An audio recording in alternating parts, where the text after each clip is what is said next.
Bakit nga ba fire ant ang tawag sa mga pulang langgam na ito? Kilala para sa masakit, nasusunog na sensasyon na dulot ng kamandag nito sa mga tao at hayop.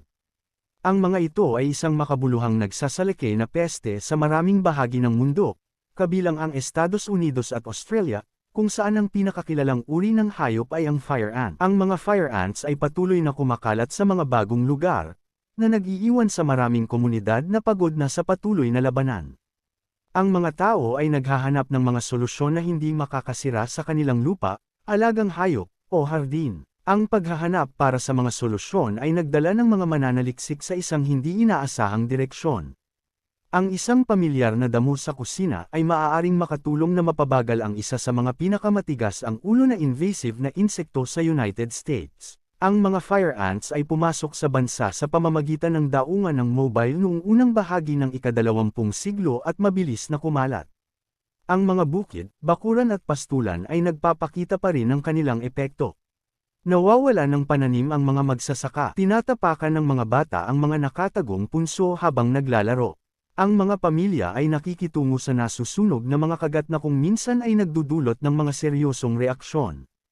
Ang mga insektong ito ay nagdudulot ng bilyon-bilyong dolyar na pinsala bawat taon, at ang kanilang saklaw ay patuloy na lumalawak. Maraming paggamot ang umaasa sa mga sintetikong kemikal. Ang ilan ay gumagana ng maayos, ngunit ang mga tao ay madalas na nag-aatubiling gamitin ang mga ito sa paligid ng pagkain, alagang hayop o tubig. Ang pag-aatubili na iyon ay nag-iiwan ng puwang. Nais ng mga mananaliksik ang banayad na mga solusyon na mahalaga sa totoong mundo, hindi lamang sa mga tala sa lab. Nagpasya ang isang koponan sa Universidad ng Mississippi na subukan ang isang bagay na simple.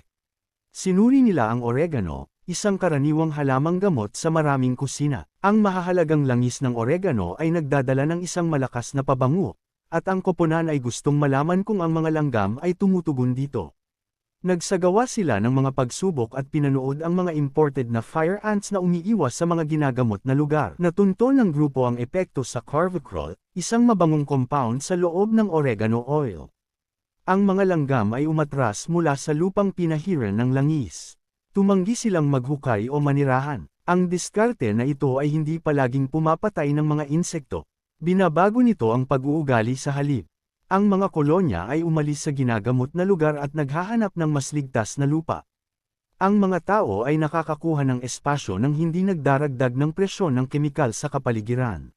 Kaya kung mayroong pulang langgam sa inyo, na napakasakit makakagat, isa itong solusyon para sa pagtaboy ng mga langgam sa inyong bahay. Magtanim kayo ng oregano sa inyong bahay,